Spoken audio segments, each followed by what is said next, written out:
E aí, pessoal, tudo bem? Estamos aqui para mais um episódio. Dessa vez com o nosso amigo Alexandre Porfírio. Que isso. Parabéns. Apareci finalmente. Seja muito bem-vindo aí. Quer dar algum recado pessoal antes de a gente começar aqui? Cara, primeiro, as redes sociais, galera. Sigam a gente no Instagram, @InovaCastOficial. YouTube também, quem estiver assistindo pelo YouTube, se inscreve, ative o sininho, deixa um like aí, compartilha o vídeo aí pra ter mais engajamento, pra galera assistir também. E Mendes. Estamos aqui hoje com o Gabriel Mendes. Salve de palmas aí, pessoal. Muito bom. Valeu, gente. Muito bem-vindo. Prazer estar aqui com vocês. Que isso, cara. Prazer é todo nosso. É isso aí. Mendes, estamos aqui para um bate-papo. A gente queria conhecer mais de você. A gente queria saber um pouco do contexto familiar seu, da sua infância. Família. Você nasceu aqui em Tupã mesmo? Como é que foi isso daí? Sim, mano. Nasci em Tupã. Nasci e criado em Tupã aqui, né? Meus avós, eles eram de cidades aqui perto. Minha mãe já nasceu aqui em Tupã. E aqui a gente ficou, assim, sempre natural aqui de Tupã. Inclusive, nasci na nossa igreja. Uhum. A minha mãe, ela se converteu com 14 anos de idade, né? Ela era de um outro contexto, não era de igreja evangélica, nada. Mas aí, com 14 anos, ela se converteu, começou a vir na nossa igreja, e aí ficou. E aí, então, eu tive o privilégio, assim, de nascer na nossa igreja, crescer aí, participar de tudo, assim, desde Ministério Infantil, Juniores, Inova, tudo isso. Faz um bom tempo que ela é daqui, né? Faz, cara. Às vezes surge aquelas fotos antigas, sabe? Acampamento de carnaval de 84, sabe? Aí você vê todo mundo assim, pezinho. Quando surge aquelas fotos antigas, aí tá lá, Ivonete ali, meu tio, uns parentes antigos nossos, assim, todo mundo. Mas, cara, muito legal. Aí você cresceu aqui na igreja. Sim. A gente cresceu junto aqui na igreja, né? Sim, desde verdade. pequeno. Tem foto nossa na Cangangues, antiga ainda, num coralzinho infantil. Cara, eu achei essa semana essa foto. Pequenininho, assim, naquela escadinha de madeira ali. Cara, acho que 4, 5 anos a gente, assim. Tá eu, você e o Bruno, não tá? Eu acho que é. Os três, assim, né? Num coral infantil. Mó legal. Cara, a lembrança mais antiga que eu tenho do Mendes foi quando tinha, não sei se você vai lembrar, tinha célula na casa da Lindalva. Lembra? E acho que você devia ter uns 12 anos e devia ter uns... Eu não lembro. Uns E ele 6, 7. já pregava nessa época. Sim, já ministrava, né? E, cara, a gente ia lá, eu era bem novinho, o Mendes ficava brincando comigo. Era da hora pra caramba, cara. Lembrança mais antiga, assim, que eu... Cara, e você cresceu na igreja e sempre tem aquele negócio de testemunho de quem cresce na igreja. Sim. É meio chato, né? Porque o cara chega pra se batizar ali, que era do mundo, eu fiz tal coisa, Deus me salvou. Mas, cara, eu cresci na igreja, eu vim aí, Deus me tocou. Parece que o Brasil, sei lá, né? Como é que foi, mano, esse processo de salvação? Você lembra se foi um dia específico, se foi realmente um processo? Como que foi isso aí pra você? Cara, pra mim é muito confuso quando foi a data da minha conversão. Não lembro do dia, não lembro da hora. Foi mais ou menos assim a minha história, né? Eu nasci e cresci aqui na nossa igreja e tudo mais. E eu achava que eu era crente na minha cabeça. Uhum. De criança e de junior, eu achava que eu era crente. Porque eu tava aqui no meio, achava que eu cria em Jesus. Só que eu tinha uma visão muito distorcida do evangelho. Eu achava, na verdade, que eu ia pro céu por causa das minhas boas obras, digamos assim. Porque Acho eu não que era todo mundo era assim. Mano, porque eu não era do mundão, eu não fazia isso, eu não fazia aquilo. Você vinha todo domingo, toda quinta vinha dormir aqui no banco da igreja. Cara, quinta-feira era maravilhoso, que esses bancos, lembra? Aqueles bancos vermelhão. Eu, criança, deitava ali, acordava só no final. É bem por aí. Então, cara, eu achava que era assim, que era por conta das minhas boas obras e tudo. E eu lembro até que uma vez o Renato, ele tava acho que no seminário ainda, ou tinha acabado o seminário, eu sei que ele tava em Tupã, eu era junior ainda, e tava uma rodinha e ele perguntou assim, vocês acham que vocês vão pro céu ou pro inferno? Aí a minha resposta foi assim, cara, eu acho que eu vou pro céu, porque eu não faço isso, não faço aquilo, faço aquilo outro. Aí ele falou assim, que tipo, outras pessoas também responderam, né? E ele focou no evangelho e tal, eu lembro até hoje disso. Mas aí o que aconteceu pra eu realmente me converter e cair na real? Eu tinha uns 12 anos mais ou menos, eu acho, 11. Não, acho que era talvez por aí, entre 11 e 12 anos. Eu passei por um tempo bem difícil na minha vida. A gente vai até tocar nesse assunto depois, né? Sim. Mas aí, quando eu comecei a passar por esse tempo, aí caiu a ficha. Aí, é como se Deus tivesse aberto os meus olhos E eu me entendi de fato como um pecador, como alguém que precisa da graça de Deus, como alguém que não consegue alcançar a sua salvação pelas suas obras. Então foi assim. Mendes, nesse tempo aí, né, que a gente já vai falar, mas nesse tempo, no comecinho, teve aquele questionamento, tipo assim, pô, será que Deus, ele realmente está comigo mesmo para eu passar por um momento desse ou não? Sim, teve sim, cara. Teve sim. Depois a gente pode entrar com mais calma, né? Mas com certeza teve, sim, esse tempo em que eu cheguei e comecei a questionar. No começo, não. No começo eu tava crendo que Deus estava comigo, que Deus ia me tirar daquela situação. Mas chegou um ponto que realmente, cara, eu deixei de confiar em Deus, assim. Antes da gente entrar nesses assuntos um pouco mais sério, cara, tem algumas coisas que a gente ficou sabendo de você através da Jordana, através do pessoal aí. Você tinha um programa de rádio, na rádio de seu pai. Eu fiquei sabendo que você é muito bom jogando bola. Teve proposta de um povo aí, você falou, não, isso aí não é pra mim não, deixa quieto. Então você é muito dedicado nas coisas que você faz. Como é que foi esse negócio de programa de rádio? Você era criança? Como é que foi isso daí? Cara, é o seguinte, o meu pai, ele teve uma rádio aqui em Tupã, uma rádio que se chamava Liberdade FM. Sr. Davi Mendes. Sr. Davi Mendes, isso aí. Ele tinha uma rádio que se chamava Liberdade FM, que era uma rádio cristã. E essa rádio, ela era relevante assim na cidade, tinha bastante audiência. E uma coisa legal, inclusive, dessa rádio era o pessoal que estava preso e que se convertia. Então, lá, eles tinham um radinho que eles conseguiam ouvir. Então, era uma forma deles terem acesso a músicas cristãs, a uma palavra de Deus, assim. Então, isso foi algo bem legal que a rádio trouxe. E aí, meu pai, ele inventou um programa para crianças na rádio, que tinha músicas cristãs, só que infantis. E ele queria um apresentador, queria que fosse uma criança, e era eu. Aí ele me escolheu, porque eu era filho dele, né, na idade que ele precisava, então fui eu. Tinha o quê? Uns 8 anos, não sei. E aí eu era o apresentador, então eu falava, e aí pessoal, como é que vocês estão, tudo mais? Você escolhia as músicas também? Então, cara, eu não lembro se eu escolhi as músicas. Tinha quantos anos isso? Eu devia ter uns 8. Nossa, eu não lembro bem direito. Novo. Não lembro direito. Teria que ver. Acho que nem meu pai lembra. Acho que Mas ninguém. você apresentava o programa ou você só falava umas frases, umas vinhetas, assim? Cara, era só eu falando que eu me lembre. Tipo assim, meu pai tava lá, mexendo no som. Em tudo? Em tudo. E aí ele deixava eu tocar. Assim, ele falava assim, ele me explicava como é que eu tinha que fazer. Aí eu só falava alguma coisa, assim, que meu pai me instruía e depois chamava uma música. Aí tocava uma música. Aí depois eu ia meio que levando desse jeito. Era mais ou menos assim. A gente vai falar agora sobre o Inova Júnior, que você teve um momento na frente, agora a Cris está na frente, você tá... A Cris, né? É a Bia Mariana. Mariana. A Bia Mariana. A Cris está em outro ministério. E você está ajudando ela também. Mas, cara, como que foi essa transição? Porque a gente lembra bem como que foi o Clube Bíblico. Sim, cara. Foi um período muito Eu peguei o finalzinho, legal. cara. Cara, era muito legal. Era de sábado. Começava às 2. Às 4 da tarde. Começava às 4? Das 4 às 6. Para. Mano. Era das 4 às 6. Das 4 horas? Tinha depois os café da tarde ainda. Para. Era. Eu almoçava e vinha. Eu via. Eu Não, era, é porque porque você eu chega- era um animal, né? Porque a Suzy chegava mais cedo, né? Imagina. Nossa, cara. Cara, aí foi um momento onde a gente desenvolveu muito bem, né? Foi, cara. A gente cresceu bastante, assim. E como é que foi essa transição pra você? Esse privilégio, eu acho que foi, né? Com certeza. De você estar nesse ministério, ouvindo, aprendendo com os tios, cara, uns tios lendários dessa igreja, né? É verdade. A você, Irmão Jurandir. a você passar até o final do Bíblica, pra você passar a ensinar também.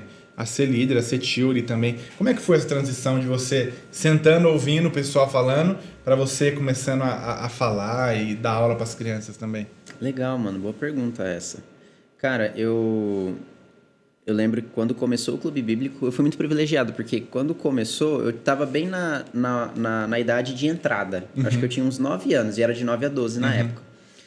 Então eu comecei aí, e foi bem nesse período, tipo, mais pro final, assim, que eu acabei me convertendo.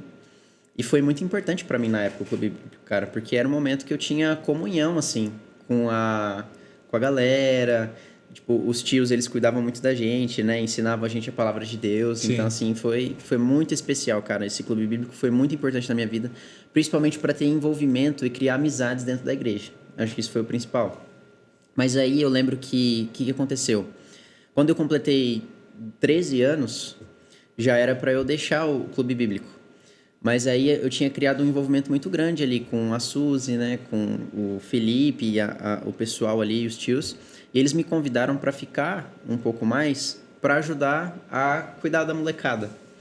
Então eu comecei só ajudando mesmo, não cheguei a dar aula naquela época ainda. Era só ajudar ali na supervisão, ajudar naquilo que precisava, né? Aí depois eu comecei a participar de uma cela de adolescentes, eu tinha uns 14, 15 anos, eu era bem engajado. Aí tinha a molecadinha mais nova dos adolescentes, que era 12, 13. Então quando eu tinha 15, eles me colocaram pra... Na época era o Renato, né? Me colocou pra ajudar... Pra ser líder, dessa galera. Dos 12, 13, na célula de adolescentes. Então foi super legal, um privilégio, assim. Esse período do Clube Bíblico tem tanta história legal pra contar. Lembra do Daniel, o pai do Samuca? Sim. Ele fazia as músicas.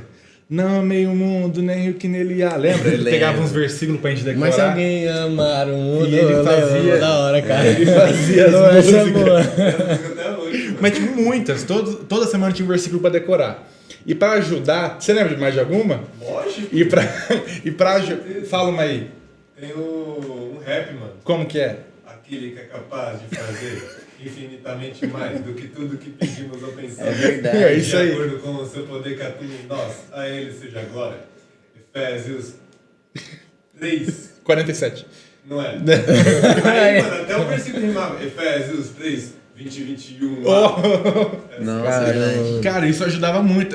A gente se divertia aprendendo a Bíblia, cara. E ela é muito legal. Ó, eu não quero ser injusto de esquecer de alguém. Vamos lá. Daniel, Regina, Wesley. Wesley ajudava. O Claudemir, Tia Edna. Edna, Quem mais? A Valquíria, mãe do Dudu. Sim. A Regina ajudava também. Também. Quem? Mendonça também? Mendonça, o Popô ajudou também. Né? Nossa, cara, era um momento muito legal, né? Davi Banderchuk também. Nossa, verdade. Passou muita gente. Cara, eu peguei o finalzinho do Clube Bíblico e... É um trava-língua até hoje. É. E aí, eu lembro que o meu primeiro acampamento foi no Clube Bíblico também, Foi né? o do PV? Não, Você não. lembra do acampamento do PV? Em Atibaia? Foi muito da hora. Foi o do... Água da Vida? O nome da chácara lá? Água Viva? Água Viva, isso, Água Viva. Eu lembro. E, cara, eu lembro que eu cheguei no acampamento... Nome assim, aqui. É isso? acho que é.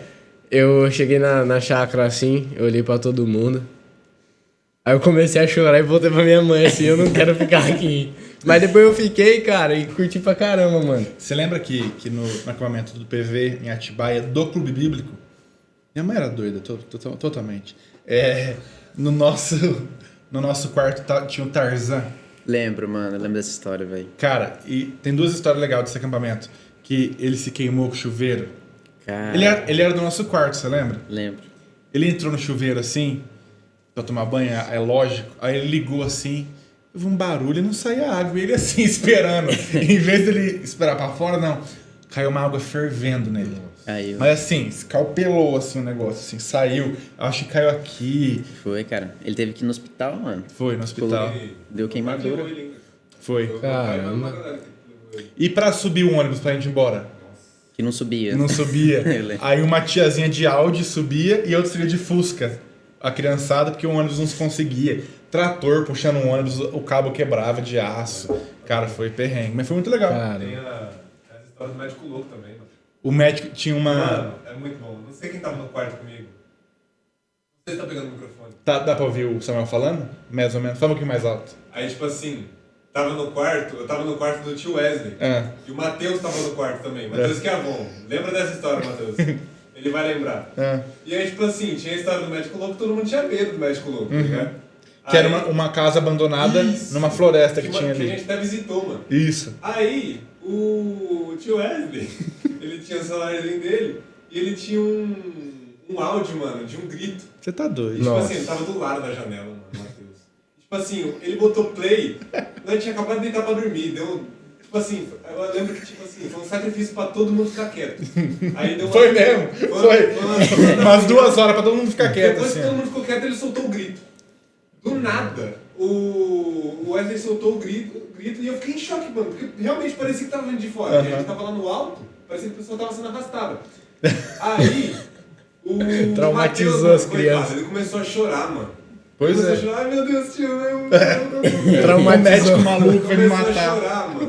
Depois que ele começou a chorar, o Wesley falou, não, deu limite. Cara, aquele acampamento foi muito legal. Muitas histórias. Foi. Ô Mendão, você falou um pouco aí dessa passagem sua pelo Clube Bíblico, né? E o Inova Júnior? Como que foi o tempo que você ficou ali como líder, em relação às crianças? Como que foi essa parte aí? Cara, aconteceu assim. Eu lembro que em 2018 eu estudei no CLD, né? Fiz um ano lá no Palavra da Vida. E aí quando eu cheguei em 2019, eu tava pensando se eu iria direto pro seminário, se eu iria fazer uma faculdade antes e tudo mais. E eu lembro que Deus acabou me direcionando para fazer a faculdade. Então eu tava em Tupã ali, 2019, e a Cris Romero na época era a líder, e ela tava com um projeto de fazer umas programações diferentes para os juniores de sexta-feira, acho que uma vez no mês, com uma programação especial com gincana, com lanche e tudo mais, e ela me chamou para ajudar. Então eu fiquei ajudando ela um bom tempo ali como braço direito dela, né? 2019 inteiro, era um ano que eu tava muito engajado, assim, em participar de vários ministérios e tal. E aí ela, depois, em 2020, um pouco antes da pandemia, que a pandemia começou em março, né? Logo no começo, ela se mudou de cidade. Aí os pastores, eles me convidaram para assumir o Inova Júnior. E aí foi muito legal, cara. Eu lembro que, assim, a gente chegou, começou, a gente estava tentando pensar num projeto, aí entrou a pandemia. Aí a gente teve que reestruturar tudo, pensar em como a gente vai fazer esses vídeos. Então, Verdade, foi tudo online, Vocês né? gravavam aqui na sala do lado, né? A gente gravava aqui na sala do lado, de sábado. E eu lembro que foi naquela época ali que o Andrei e o Samuel, eles começaram a mexer com isso, que eu convidei eles e tal. Então foi muito legal, cara. Nossa, foi um privilégio, assim. Aí eu fiquei na liderança até o final de 2022. Então fiquei 3 anos, 2020, 21, 22. Aí agora quem tá à frente é a Bia. A partir desse ano, aí eu continuo lá, continuo ajudando, mas quem tá à frente agora é a Bia. Mas foi um privilégio, cara. Foi muito legal, assim. E falando do Inova Júnior, um pouco do Inova também, né? Verdade. Sim. Como que foi o seu primeiro contato? Como que foi? Cara, foi bem interessante. Eu lembro que eu tava ajudando, né, no Clube Bíblico. Já tinha passado a minha idade, mas eu continuei lá para ajudar. E a gente sempre numa panelinha ali, né? Sim. Eu, você, o Biro, o Iago. Tinha mais alguém? Acho que o Bruno também, né? O Bruno. Eu acho que era isso, cara. Uhum. O nosso grupo mais Isso. básico, né? Aí, cara, eu lembro que o Renato tinha acabado de voltar do seminário e ele começou esse projeto do Inova, que era antes o Impacto Jovem, né? Que antes era o Pastor Zeca, o João Ricardo, ajudou também uma época. Aí eu lembro que chegou o Renato, começou esse projeto de nova geração, e assim que ele começou, eu lembro que eu comecei aí também. Eu e a nossa panelinha ali, que era o Felipe, o Iago e tal. E aí eu lembro que o pessoal do Clube Bíblico nos ajudou muito nessa transição.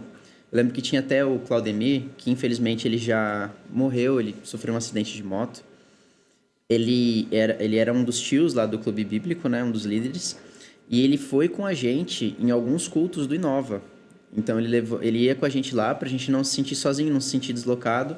O primeiro acampamento que a gente foi do Inova, ele foi também. Ficou com a gente lá. Caramba. Cara, foi Que muito acampamento legal. que foi? Foi de 2012, do Fim dos Tempos. Eu lembro. Onde? Foi na Nederiana mesmo, Mederiana, né? foi. Ele abraçou vocês legal, Cara, assim, abraçou. pra entreter Sim, vocês no Eu nem Inova, lembrava né? disso, que ele tinha ido. Ele e fez tal. isso, cara. Eu lembro, eles se preocuparam, assim, em fazer isso. E cara, pra mim foi muito legal. Eu curtia demais o Clube Bíblico, mas chega uma hora que passou a sua fase e você quer algo diferente, algo Sim. mais pra sua E faixa logo etária. depois acabou também, né? O Clube Bíblico. Né? Depois de um tempo ali acabou, um pouquinho depois. Aí, quando eu cheguei no Inova, eu achava o máximo, assim, cara. As músicas, eram umas músicas mais assim... Escuro, assim, você não tá acostumado com essas coisas. Cara, eu ficava fascinado, cara. Eu achava demais, demais, demais. E, assim, foi muito da hora, cara. Toda essa fase do Inova. Pô, na minha vida, tanto o Clube Bíblico quanto o Inova foi uma bênção, assim, demais, demais O mesmo. Inova, pelo menos, principalmente o pessoal que sempre frequentou nossa igreja assim, foi uma bênção de ministério e Sim. muitas pessoas estão aí até hoje. É isso aí. Cara, era um momento muito bom, né? Uma época muito boa. A gente quer entrar num assunto agora um pouco delicado, mas você se dispôs a falar sobre isso. Sim. E eu sei que esse assunto, para quem está ouvindo a gente, pode ajudar. Para quem talvez está começando a passar por isso, eu tive a oportunidade e o desafio de conviver com alguém. Tipo, a Bruna, ela teve um princípio, a gente fala sobre a depressão que o Mendes passou. A Bruna, ela teve um princípio disso. Graças a Deus deu tudo certo, a gente correu atrás a tempo. Mas a gente vai falar sobre o começo disso também.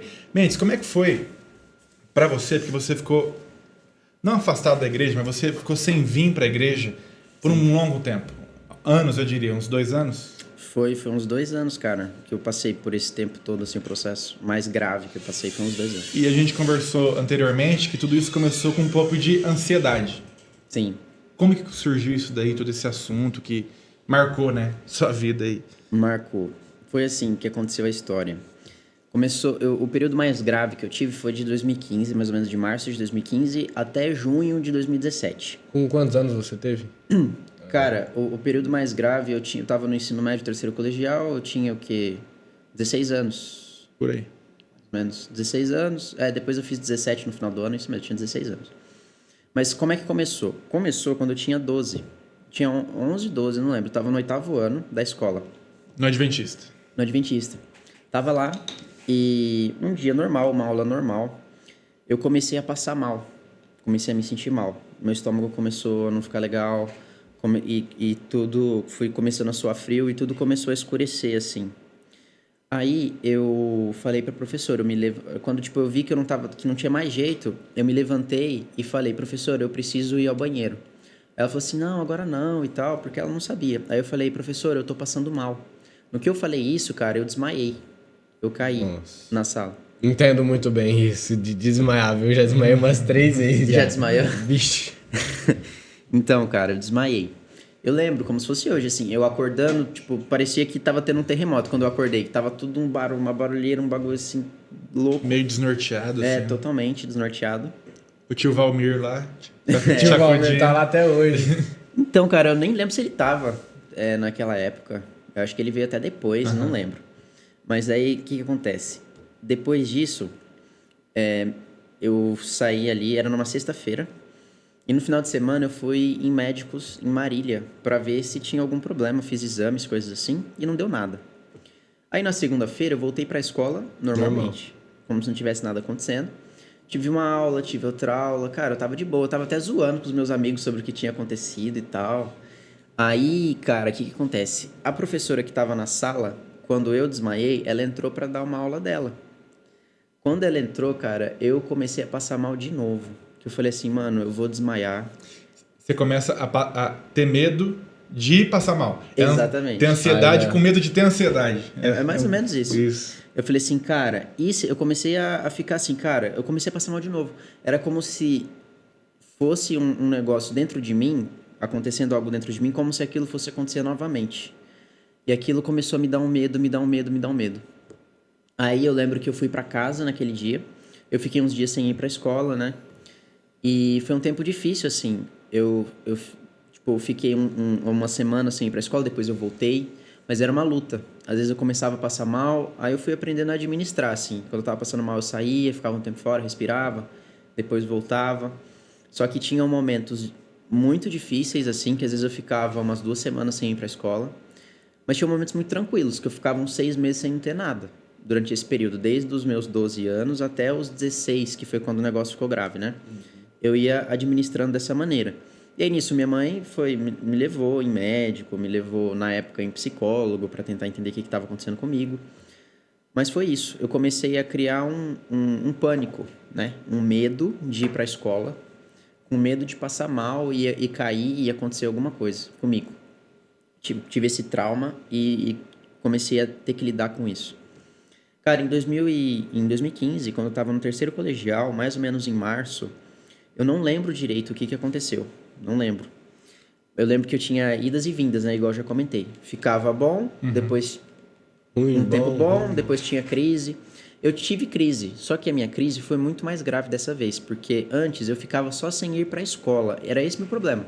Consegui ir para a igreja normal, consegui ir para os outros lugares, tranquilo.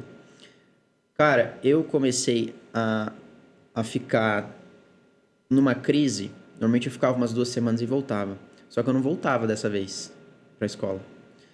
Eu tinha um medo muito grande, não queria voltar. Comecei a fazer as coisas de casa, porque quando você está passando por um problema como esse, tem uma lei lá que te resguarda, você consegue fazer as atividades em casa para suprir a sua presença. Tem umas coisas lá. Aí, nisso, eu comecei a ter não só medo de ir para a escola, como eu comecei a ter medo de ir para outros lugares. Eu lembro que, tipo assim, as pessoas elas começavam a perguntar muito o que estava acontecendo. Eu ficava muito com medo do que elas iam pensar, tinha muita vergonha de falar e tal. E esse medo que eu tinha de ir para a escola começou a se estender para minha vida como um todo. Aí eu comecei a parar de sair pra, tudo, né? Pra tudo. Igreja, tudo. Tudo. Não saía para lugar nenhum, cara. E aí, assim, depois de um tempo nessa situação, eu comecei a ficar muito deprimido. E foi aí que eu tive a depressão. O principal ali era a questão do pânico mesmo. Mas a depressão, ela veio por conta do isolamento. Eu, tipo, poxa, não estava indo para a escola, não estava mais tendo contato com os meus amigos e tudo mais. E eu lembro que no começo, voltando naquela pergunta que você tinha feito, eu estava confiando em Deus, assim. Eu estava confiando que Deus ia me tirar daquela situação, estava buscando a Deus e tal. Mas chegou um momento que eu comecei a fazer justamente o que você comentou. Eu comecei a me questionar. Falei, poxa, será que Deus está comigo mesmo? Por que eu estou passando por essa situação? E acabei meio que no meu coração pensando que Deus tinha me abandonado, me deixado. E eu meio que deixei Deus de lado no meu coração em um período ali. Tinha períodos que eu estava com Deus e tal, mesmo passando por aquela situação. Mas em uma boa parte desse período, eu deixei Deus de lado no meu coração. E deixei de confiar nele. E comecei a fugir dele. Então, eu não queria mais orar, não queria ter contato com a Bíblia. Quando eu começava a falar alguma coisa de Deus, era como se eu quisesse sair. Porque eu comecei a fugir de Deus e eu sabia que eu estava fugindo de Deus. Então, eu ficava assim nesse ciclo, né? Então, foi um período bem, cara, difícil, assim. Complicado que eu passei. E, assim, eu lembro que para sair disso, cara, foi só um milagre mesmo de Deus. Eu lembro que eu fiquei sabendo que a gente era um grupo meio... A gente andava junto, né? Tudo igual a gente falou, tudo que a gente fazia aqui na igreja, a gente fazia junto. E foi um baque pra gente, assim, do nada você sumiu. Porque a gente não sabia nada. A gente não sabia o porquê. E a gente descobriu depois de um tempo que o Renato te fazia umas visitas. Sim. Periodicamente. E a gente conversou com ele. Cara, será que a gente consegue com você uma vez? Foi nesse período que a gente foi pra Marília junto com o Renato. Eu, você e o Renato... visitar um rapaz, estava numa clínica de reabilitação lá. Você lembra disso? Cara, não tô lembrado. Que a gente foi comendo Chiesa, que o Nova pagou. Você lembra disso? Cara, não Que a gente lembro. tocou violão com o rapaz lá. Mas tudo bem, mas eu acho que foi nesse período. E a gente comentou com o Renato, a gente consegue ir lá visitar o Mendes e tal. Aí ele falou, cara, melhor não. Calma, talvez não se sente tão seguro, assim. Então a gente falou, cara, então é sério mesmo, assim. E a gente ficou com medo, sabe? Eu até conversei com você antes, tipo, de perdão sobre isso. Porque a gente ficou com medo, a gente tentou ir atrás, mas a gente, não sei, foi complicado pra gente também te ver assim nessa situação, né? Cara, foi bem difícil, assim, essa situação. Essa situação foi muito difícil também pra minha mãe, pra minha família, né? Cara, minha mãe, ela ficava muito triste, né, em me ver naquela situação. E eu lembro que, assim, chegou um ponto que eu comecei a ficar mais deprimido, mais depressivo, e eu comecei a tentar achar um escape para essa angústia que eu tinha. Então, eu comecei a ficar o tempo todo assistindo filmes, assistindo séries, jogando alguma coisa. E eu ficava... Teve um período, né? Porque foi um período muito grande, 2 anos, né? Mas teve um período que eu ficava só nisso, cara, o tempo todo. Porque, o dia inteiro. O dia inteiro. Porque quando eu ficava sem fazer nada, eu lembrava da situação que eu tava e eu me sentia muito angustiado. Só que chegou um ponto em que nem isso resolvia mais a angústia do meu coração. Eu tava muito angustiado, tinha algo me incomodando muito, muito forte, assim, dentro de mim. E aí foi um momento que eu decidi que, independentemente de qualquer coisa, eu queria ter o meu relacionamento com Deus de volta. Assim, cara, faz muito tempo que eu tô fugindo de Deus e eu quero me voltar para Deus. Eu lembro que eu tive esse start, assim. Aí eu lembro que eu fiz uma oração, assim, e eu lembro que eu me derramei na presença de Deus, chorei, pedindo para Deus, Senhor, por favor, restaura meu relacionamento com o Senhor. Aí eu lembro que eu tinha um livro que chamava De Volta para os Braços do Pai, do Joel Bick.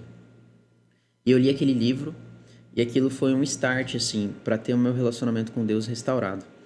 E, cara, eu lembro que foi maravilhoso. Quando eu tive isso, quando eu tive esse momento em que eu me reconectei com Deus, eu tava totalmente dependente de ficar assistindo filmes, séries e jogos e tal. Eu falei assim, não, isso aqui não tá me fazendo bem, eu vou cortar tudo. Parei com tudo. Aí eu lembro que mesmo eu estando naquela situação sem nada, cara, eu tinha perdido os meus amigos, não tinha mais contato com ninguém, já tinha acabado a escola, né, porque foram 2 anos, então já tinha acabado a escola, mas não tava fazendo nada da minha vida, tava numa situação muito complicada. Eu não tinha nada, mas eu tava feliz, cara, eu tava alegre, eu tava satisfeito, porque o meu relacionamento com Deus, no meio dessa situação, tinha sido restaurado. Aí eu lembro que eu fiquei uns 6 meses me recuperando, desde junho de 2017 até mais ou menos 2018. E foi um tempo muito intenso, assim, de busca por Deus, de renovar o meu relacionamento com Ele, assim. E como é que foi esse processo? Como é que eu saí disso? Só uma dúvida antes, Claro. rapidinho, porque muita gente tem um certo tipo de preconceito. Claro que sua vida com Deus faz muita diferença e ajuda muito nisso, que é o que você está falando. Sim. Você se apegou a Deus, é o que você vai falar agora, né? Como que você saiu disso através da sua vida com Deus. Mas muita gente tem preconceito quando está começando com isso de procurar ajuda profissional também, Sim. que é muito importante. Você teve esse acompanhamento profissional, você chegou a tomar alguns remédios fortes, assim, precisou chegar nesse nível. Como que foi esse lado profissional, assim, nesse período mais pesado? Legal. Foi assim, cara, desde o começo, né, desde quando eu tinha uns 12 anos, a minha mãe, ela correu atrás disso, eu fui em médico, desde aquela época lá, até o período que eu tava que foi mais grave, mais difícil para mim também. E então eu sempre busquei esse tipo de ajuda, né? Mas ainda assim eu continuava passando por essas situações e tudo mais. Como é que foi esse processo de sair? Eu lembro que quando eu tive esse momento de me reconectar com Deus, eu lembro que eu já estava muito desanimado e nem estava mais correndo atrás de médico direito, sabe? Então eu já tinha meio que... Sabe quando você meio que desiste do negócio? Quando eu me reconectei com Deus, eu falei assim, não, daqui em diante eu preciso dar o meu melhor para sair dessa situação. Deus, Ele quer que eu pelo menos me esforce, né? Não posso desistir. E foi aí que eu comecei a buscar, inclusive busquei ajuda profissional, né? Eu falei assim, mãe, vamos tentar de novo e tal, tô empolgado. Minha mãe sempre queria que eu buscasse, mas às vezes eu não queria. Tinha desistido, sabe? Aí eu falei assim, não, vamos lá. Aí a gente foi numa médica, né, diferente, e foi muito importante para mim. Tomei, na época, medicamento. Graças a Deus, não precisou ser algo forte, foi só um antidepressivo, assim, tradicional. E, cara... Eu tive essa minha reconexão com Deus, fui na médica e comecei a fazer atividade física. Na época, eu comecei a sair para caminhar perto da minha casa ali. Então, já era um passo, né, para sair de casa. E aí eu comecei. Aí eu chamei o Renato, foi nessa época que eu chamei o Renato para ir lá em casa, uma vez na semana, para trazer uma palavra de Deus. Então, juntando essas 3 coisas... de eu estar fortalecendo meu relacionamento com Deus, ter buscado uma ajuda profissional ali e de começar a fazer atividade física, foi o que Deus usou para me tirar dessa situação. Então eu comecei a me fortalecendo, né? Tipo, pensando em todas essas áreas, né? É igual você falou, você não pode desprezar todas as áreas, você precisa tratar cada uma delas, né? Sim. Aí, depois disso, eu tava me fortalecendo. E aí aconteceu um evento interessante e muito triste, né? Mas foi interessante como Deus usou essa situação tão difícil para me restaurar. Que foi o seguinte, a Regina, a mãe do Biro, do Samuel, ela morreu. E eu era muito amigo do Biro naquela época. A gente era muito amigo da família deles inteira. Isso é verdade. A gente ia lá direto. Lembra dos vídeos que a gente gravou na casa deles, lá, tudo? Lembro sim. A gente ia lá... A gente orava juntos, né? A Regina levava a gente para um grupinho de oração que ela tinha na casa de uma irmã. Então, assim, a gente tinha um contato muito próximo. Eu falei assim, Senhor, eu preciso ir. Eu quero muito ir, eu preciso ir lá. Me ajuda. E aí eu comecei a orar por isso. Eu falei assim, não, eu vou. Aí eu fui. Aí eu fui no velório, fiquei com o Biro lá. E foi a primeira vez, assim, que eu lembro que eu já tinha tido, só um parênteses, né? Eu já tinha tido alguns momentos que eu tentei sair. Eu ficava, às vezes, um mês, durante esses 2 anos, saindo de casa, cheguei até a voltar pra igreja, mas aí parava Voltava de novo pra casa. Exato. Aí, ali, foi a primeira vez que eu saí e depois não voltei mais a ter o problema de Eu ficar lembro só em disso. casa. A gente tava sentado lá conversando com o Biro, o Samuel. Aí você chegou assim, a gente fez uma roda ali, começou a conversar. Bastante, a gente ficou um bom tempo conversando ali, foi muito bom. E a partir daí, tipo, as coisas começaram a andar bem, e aí não tinha tanto problema mais em sair de casa. Sim, cara, foi assim. Eu tive esse processo, né, de me apegar em Deus, de procurar ajuda profissional, de fazer atividade física. O Renato estava indo lá em casa. Então eu comecei aos poucos. Esse foi o start. Eu fui lá no velório. E quando eu fui, Deus trouxe muita alegria pro meu coração de estar com as pessoas de novo. Aí eu fui tentando aos poucos. Então eu falei assim, bom, eu vou me organizar para ir no culto agora. Aí eu fui. Então, cada vez que eu ia, aquilo que parecia ser um monstro ia se tornando algo natural. Foi logo em seguida que você já foi no culto ou você demorou uma semana, na outra eu ia? Cara, eu não lembro, mano. Tá. Eu não lembro. Não lembro como é que foi isso, não. Mas eu lembro que eu voltei. Voltei a ir pra igreja e tudo mais. Então, foi mais ou menos assim, cara. E, tipo, eu lembro que a minha mãe, cara, ela foi fundamental nesse processo todo. Cara, se não fosse a minha mãe, eu tinha perdido o 3º colegial. Não tinha conseguido me formar. Ela que correu atrás de tudo. Ela que correu atrás da questão de ajuda profissional. Sempre pedia oração. Sempre estava comigo. Sempre me ajudava. As irmãs da igreja, cara. As mulheres que tem o grupo de oração delas foi fundamental para eu sair dessa situação. Elas sempre oravam por mim, cara, durante esse período todo. Minha mãe vinha, falava que tinha gente orando por mim. Eu tenho certeza absoluta que Deus usou as orações assim da igreja, dessas irmãs, da minha família, de todo mundo que orou para me tirar daquela situação. E assim, eu vejo que ter passado por essa situação valeu muito a pena. Porque Deus usou muito isso na minha vida, principalmente no meu relacionamento com Ele. Antes de eu passar por essa situação, o meu relacionamento com Deus, ele era como uma montanha russa. Eu tinha momentos que eu estava muito bem, buscando a Deus e tal. E tinha momentos que Não queria saber de nada. não queria saber de Deus, continuava indo na igreja e tal, mas meu coração estava distante, bem distante, assim, em alguns momentos. Então, quando eu passei por essa situação, o que eu comecei a fazer? Quando eu comecei a me reconectei com Deus, né? Que eu comecei a tentar sair de casa. Eu comecei a caminhar todo dia para fazer uma atividade física, só que eu comecei a orar. Então, todo dia eu caminhava para fazer atividade física no começo e eu orava. E, cara, depois eu mantive esse hábito. Todo dia eu saía para caminhar, mesmo depois que eu estava bem. Eu mantive esse hábito por anos, assim. E o meu relacionamento com Deus ficou realmente profundo. Ficou constante, ficou estável. Comecei a realmente buscar a Deus e fez toda a diferença, assim. Toda a diferença. Mudou muito o meu coração, quebrou meu orgulho, me ajudou a ser compassivo, misericordioso com as pessoas. Cara, Deus usou... Eu sou outra pessoa. Sou outra pessoa, cara. Tem antes e depois, assim. Eu sempre lembro disso. Como que Deus usou. Foi o que valeu a pena. Foi uma situação muito difícil, mas que Deus usou muito, cara, na minha vida. Muito mesmo. Assim. E eu acho muito legal esse assunto, porque, querendo ou não, acho que virou a doença do século, né? Tipo, você vê, a maioria tem bastante gente tem ansiedade, depressão, e às vezes não sabe como que lida com isso, né? Como tratar isso Como daí. que trata. Mesmo profissionalmente, né? Quem tem fé em Cristo. Então, acho que é muito importante isso, cara. Eu acho muito da hora. Isso serve como testemunho pra uma galera também. Pra caramba. Tipo, quem tá assistindo a gente e tá com um pouco de ansiedade, cara, não esconde isso não. Conversa com as pessoas, né? Tipo, Sim. Conversa com seus pais, com o seu líder. Se for algo mais grave, vai num profissional, busca isso. Eu acho que a melhor forma da gente se livrar disso logo e não se afundar nisso é buscando ajuda. Sim, com certeza. Buscando ajuda.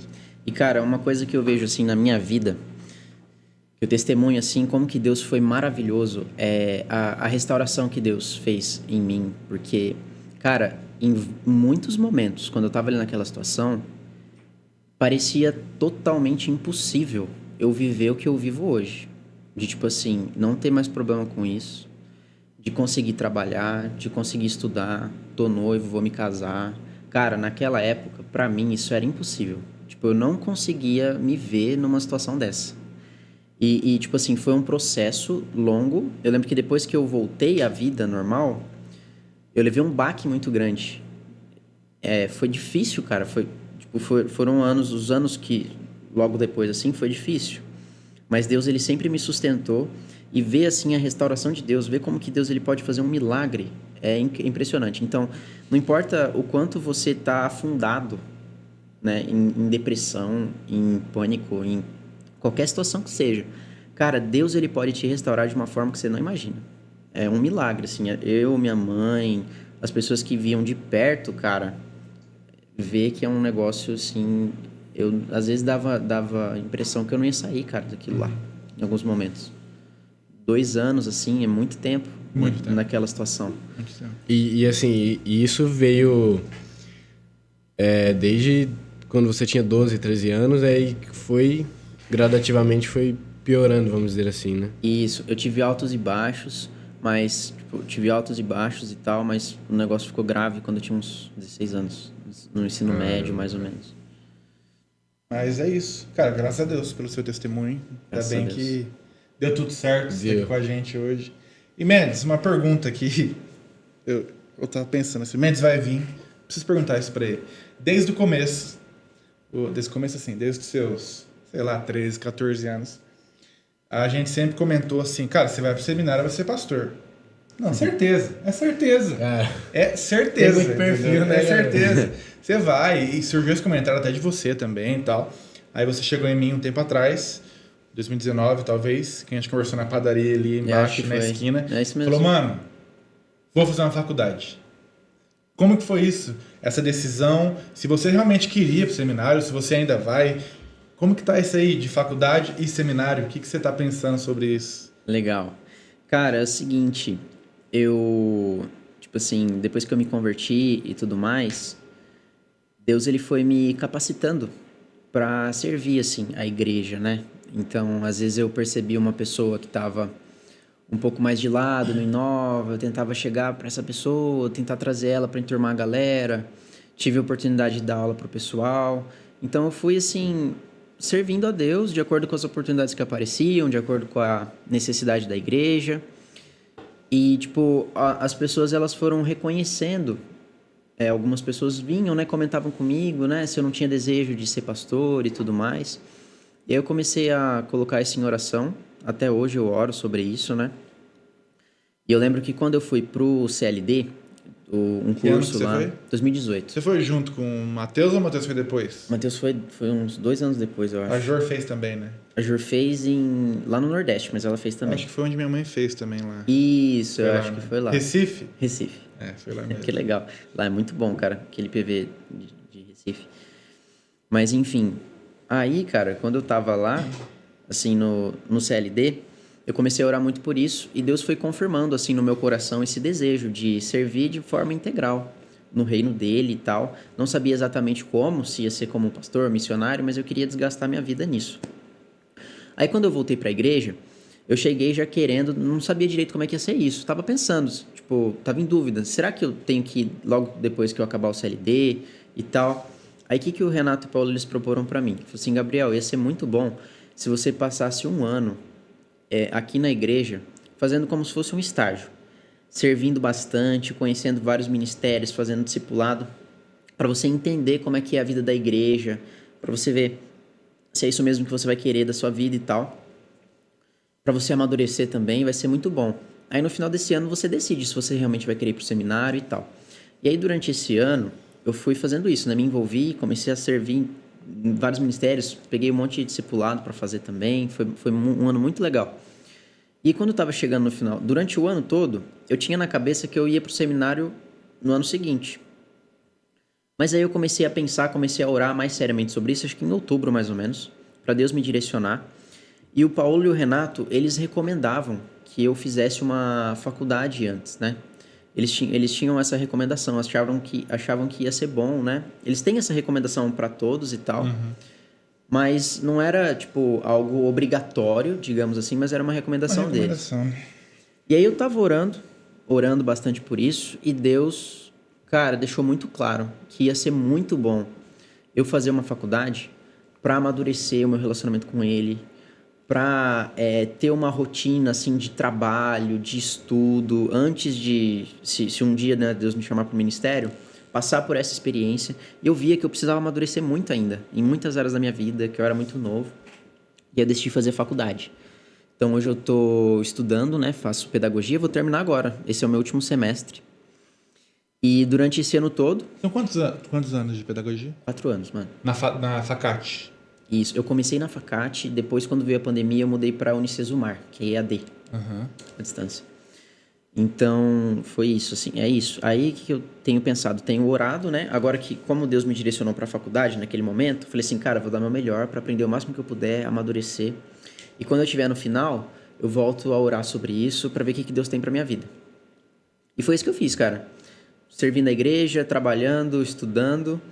E aí agora eu tô na reta final. É agora que eu vou voltar a pensar sobre isso. E é legal essa faculdade que você está fazendo, porque não é uma faculdade, por exemplo, eu quero ir pro seminário, mas eu vou fazer química. Não tem nada ligação, a ver, né? cara? Tem ligação, você te ajuda na oratória ali, eu não sei quais matérias que tem ali, mas eu acho que vai te dar uma ajudada também quando se você for realmente pro A seminário. lidar com as pessoas, né? Transmitir o conhecimento é muito da hora. É isso, cara. E eu gosto, assim, da área da educação, sabe? Acho bem legal. Se eu tivesse que trabalhar com alguma coisa, eu não ia achar ruim de trabalhar na parte de educação. Antes do Xande puxar o último assunto com a gente, eu só queria lembrar de uma história. Diga. Paraguai. Essa é lenda. Teve uma viagem missionária em 2019. 2019. Foi 2019. 2019, então foi. Você foi? Não fui. Foi uma galera. Foi a Ju, foi Matheus, foi Clebão, você, Clebão, Paolo. Quem mais? Não sei quem mais foi. A Raquel foi, eu lembro. A Mirella foi. A Mirella foi. E, claro, foi uma bênção lá. Foi muito legal. Quantos dias vocês ficaram lá? Cara, boa pergunta. Deve ter sido uma semana. A gente conversou com o Paolo. Não podia nem ter falado, mas a gente conversou com o Paolo. E ele contou uma história do último dia que teve, que vocês voltaram pra casa, a casa estava toda aberta. E lembra disso? Cara, eu lembro assim, tipo, eu não vivenciei isso. Mas te contaram Mas me contaram também. depois. E vocês ficaram num bairro meio perigoso lá, né? O Paulo tava falando. Cara, foi o seguinte, a gente foi pra São Lourenço, que é uma cidade, cara, no meião, assim, no interiorzão do Paraguai. No interior do Paraguai. Nossa. Qual a chance de dar certo isso? Normalmente, a galera que vai para o Paraguai fica só nas cidades de fronteira. Porque lá ou capital, tipo Assunção, assim. Isso. É perto da capital, essa cidade aí? Ah, mano, eu não lembro. Como chama a sou bem cidade? sincero. São Lourenço. Não é possível. San Lorenzo. É isso. Isso aí. Aí a gente foi pra essa cidade, no meio do Paraguai lá. Aí a gente ficou numa casa que a igreja forneceu pra gente, como se fosse uma casa, assim, um lugar lá. E a gente ia almoçar na casa de uma família, quando a gente ia comer. Aí foi bem legal lá e tudo. Mas o que acontece? A gente serviu, a gente evangelizou, teve toda essa questão. Mas aí no último dia a gente tirou pra passear. Não, só um detalhe importante. O Paulo falou que eles ficaram num bairro meio perigoso lá, assim. Ah, verdade. Quem foi o gênio dessa viagem de lá que pensou, não, esse bairro é legal pra eles ficarem. Vou deixar bem apagado. Aí teve um temporal que apagou a luz. Você imagina não vai dar nada não, dá pra ficar aqui, o né? sufoco. Mas a manchete, o corte é: perdemos o Mendes. Como é que foi esse último dia aí? Cara, é o seguinte, a gente tava lá em Cidade Leste, né? Que é a cidade de fronteira ali, que você vai lá pra comprar as coisas. E, mano, a cidade é como se fosse um camelô gigante. Você tem um monte de lojinha, parece um formigueiro, assim, um monte de gente andando. A cidade é um camelô. A cidade é um Não camelô. é prefeito, é um síndico que tem lá. Exatamente. É um xerife. E aí, cara, o que acontece? O pessoal disse, eu não me lembro disso, mas falaram que tinha uma regra lá, uma regra nossa, né? De quem tava viajando, que não era pra andar sozinho lá. Só que eu não lembro disso, eu não lembrava que tinha essa regra. E aí eu lembro que eu tava com os meninos, que estavam lá na viagem também. E aí eles foram pra um canto comprar uma coisa, eu fui pro outro canto comprar outro. Sozinho. Sozinho? Vocês combinaram algum horário Totalmente sozinho. pra se encontrar? Combinamos, a gente tinha combinado, eu não lembro os horários, vou dar um horário fictício só pra gente se localizar. Tipo, 3 horas da tarde, numa praça que tinha lá, todo mundo se encontra. Só que eu achava que era 4 horas da tarde que era pra se encontrar lá. Nossa, Uma horinha já depois. deu uma cagada aí. Já. E não 3 horas. E aí, o que eu fiz? O que aconteceu?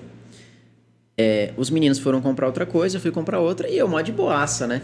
Eu achava que era 4 horas. Além de eu achar que era 4 horas, eu atrasei. E eu cheguei umas 4h15, mais ou menos, lá na praça. E não tinha mais ninguém lá, mano. Mas lá não tem sinal de celular? Não tem, né? Não tem, É pro porque, Brasil. tipo assim, a operadora é do Brasil, então não tinha Não faz nem sentido que eu perguntei, mas sinal. tá bom. Não tinha sinal, a gente usava o Wi-Fi lá Mas na da época. onde? Da casa, tipo assim, quando a gente... Não tá. lá, não lá, né? Mas em São Lourenço a gente usava o Wi-Fi da família pra se conectar com o mundo, né? Sim. Senão não tinha outra forma. Então lá, cara, olha só a situação que eu tava. Eu tava lá na praça, não tinha mais ninguém. Não sabia voltar pro hotel que a gente tava. Não sabia. O meu celular tava sem bateria. E eu tava sem o carregador. Eu tava só com a caixinha do carregador, sem o cabo. Não. Mano, na hora... Qual a eu lembro- chance disso acontecer? Na hora eu lembro que eu orei, falei, Senhor, me ajuda. Aí o que eu fiz? Eu falei assim, bom, vamos lá. Fui numa loja, Isso já era 4 e pouco. era 4 e pouco. Fui numa loja, comprei o cabo do carregador. R$200. Aqueles... Beleza. Depois disso eu falei assim, mano, e agora? Preciso achar um lugar pra carregar o celular. Aí eu tava na rua, falei assim, mano, vou pedir ajuda pra alguém aqui. Aí, Em espanhol. meio que em portunhol ali, né? Pedi ajuda. Eu falei, expliquei a situação pra ele do jeito que eu consegui.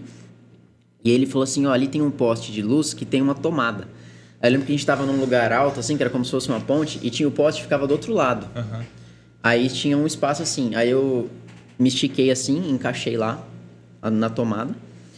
Coloquei o carregador, começou a carregar. Tá, mas não tem celular. Eu falei pro cara, mano, rotear a internet dele pra mim. O mesmo cara que te Mesmo falou... cara. Nossa. Paraguaio lá. Mano, ele roteou a internet. No que ele roteou Gente a internet... boa, cara, então. Mano, foi coisa de Deus, velho. O Manuel lá. Porque se o cara quisesse me sequestrar ali, mano... Fácil. Aí tá bom. Beleza. Depois disso, ele roteou. Quando eu entro no WhatsApp, mano... Um monte de ligação, 20 mensagem. ligação perdida do Paulo, mano.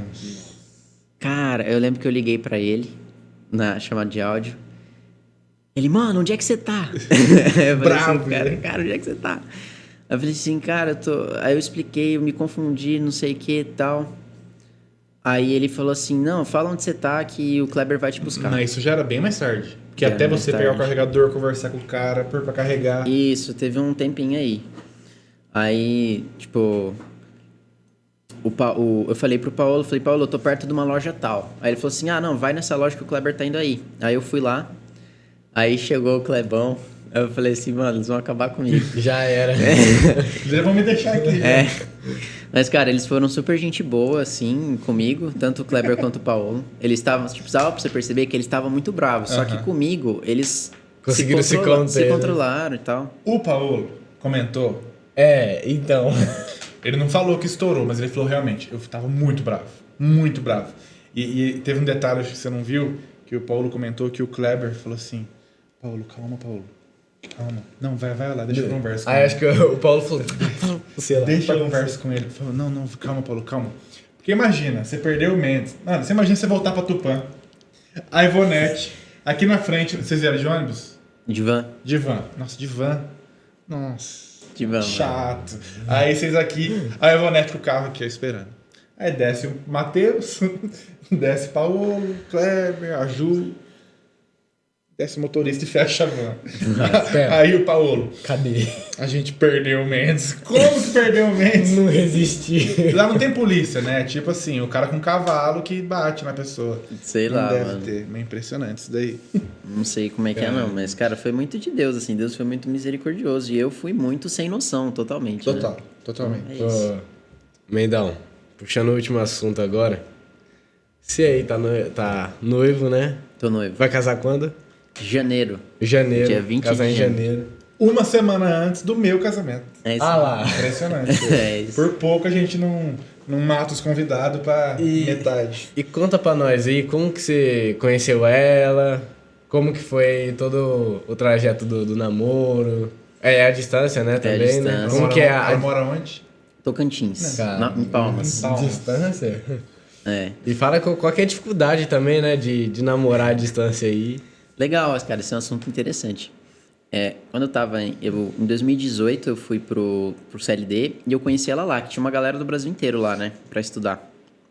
E aí a gente se conheceu lá.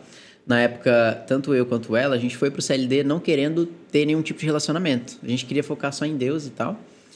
Mas aí Deus acabou nos direcionando. Eu me aconselhei com os meus pais, me aconselhei com o Renato, ela também. A gente colocou muito isso em oração. E a gente estava sentindo o direcionamento de Deus, por mais que não foi o que a gente queria, a gente achou que Deus tinha um plano diferente do que a gente esperava. E aí lá a gente começou a se conhecer, lá no CLD. Lá você não pode se declarar para a pessoa, falar que você gosta dela no primeiro semestre. Você pode conversar, ficar à vontade, não tem problema.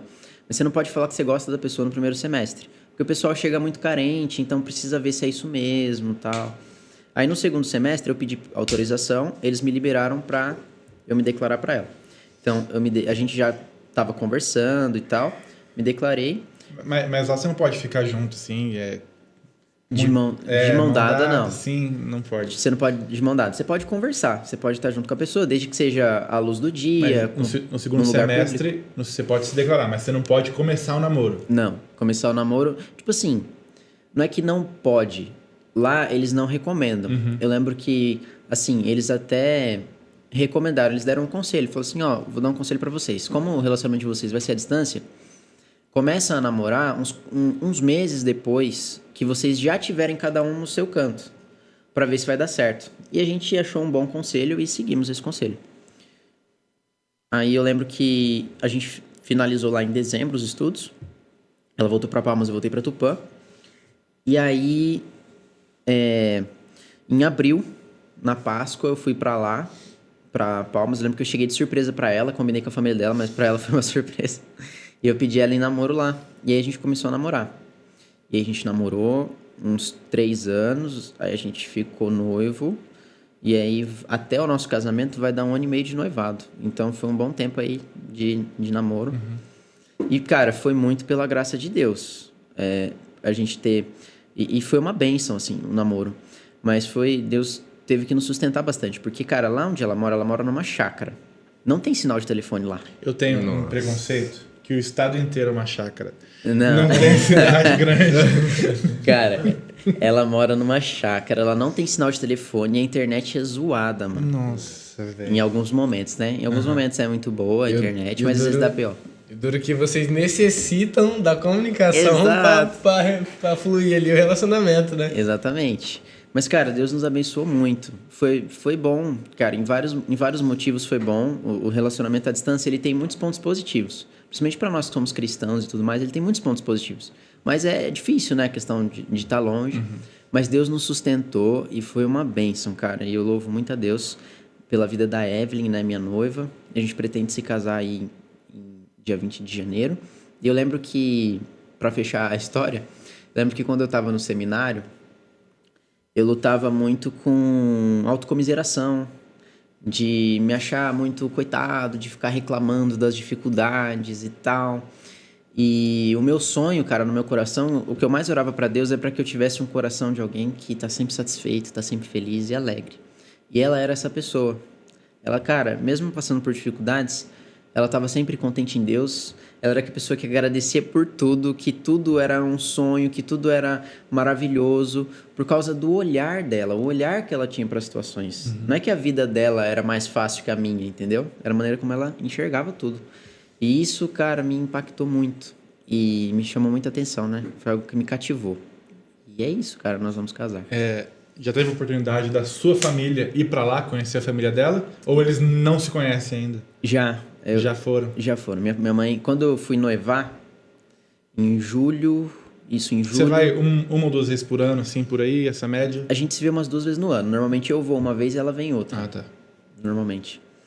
E eu acho que eu vi ela uma vez só, na igreja. Eu vi ela uma vez que a gente foi comer lá no container. Tava a Cris, o Gabriel... A última vez que ela veio. Foi em janeiro agora. Foi.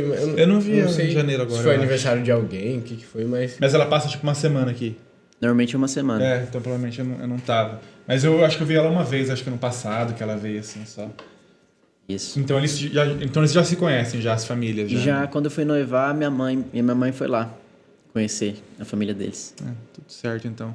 Então você vai casar lá em Palmas. Lá em Palmas. E os convidados que se virem, né? Pra ir pra lá, né? Os padrinhos, convidados. Você vai dar um desconto na passagem, uns 30%.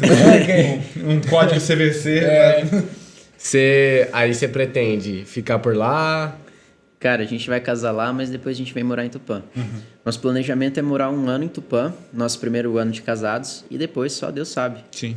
Então, por exemplo, a gente vai morar 1 ano, eu vou estar trabalhando na mesma empresa que eu tô, normal. Nesse primeiro ano de casado. Você trabalha onde? Desculpa. Cara, pode falar. Eu trabalho na ADIC, é uma empresa de adquirência. Mesmo lugar que o Guilherme. Isso. Entendi. Trabalho com maquininha, como se fosse a Cielo. Trabalho na parte de prevenção e lavagem de dinheiro lá. Aí, enfim, a ideia é ela vir pra cá, a gente ficar 1 ano de casados. Aí a gente vai orar muito para Deus nos direcionar para o que Ele tem para minha vida, levar essa questão do seminário. E se for da vontade de Deus pro seminário, quem sabe a gente não vai juntos casados para lá. Aí tem que ver como que Deus vai nos direcionar. Ela, tipo assim, ela exerceu alguma faculdade, alguma coisa, ou ela também foi mais pro CLD, mais para essa parte de ministério? Então, cara, ela faz odontologia, ela faz odonto, mas ela, cara, é uma pessoa muito, assim, que ama a questão do ministério também. Então, cara, se eu falar assim que eu quero ser um missionário, que eu quero ser um pastor, ela vai ficar... Cara, isso aí é muito útil, né? Genial, cara. Um missionário também, né? Essas profissões sociais, assim, que ajudam pessoas, cara, é essencial. E o bom é que não tem atrito nenhum, né? Você fala assim, não, sei lá, Deus, né? Deus tocou meu coração e que nós vai, sei lá, pro deserto de Saara. Cara, é mesmo. E ela anima mais que eu, assim. Ela anima mais que eu. Cara, acho que é isso. Cara, que bate-papo da Olha, 1h02. Sabe qual é a coincidência? Exatamente o mesmo tempo. É a minutagem da outra que a gente fez. 1h02, exatamente. Mendes, muito obrigado. Tamo junto. Deus te abençoe. Valeu, Felipe. Valeu, Xande. Muito obrigado, cara. Oi?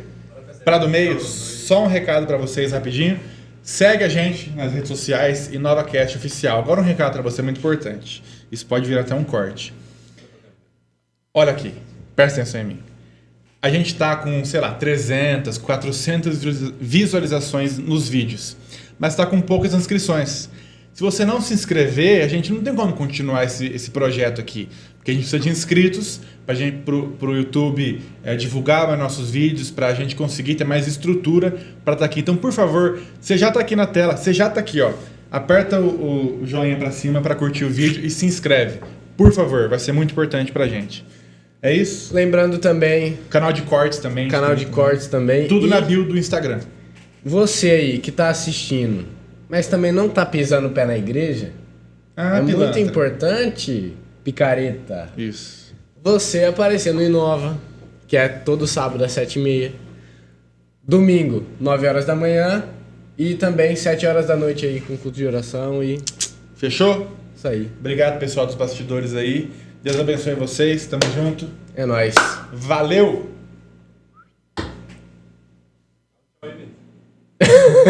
Falou, gente. Opa, essa câmera aqui. Falou.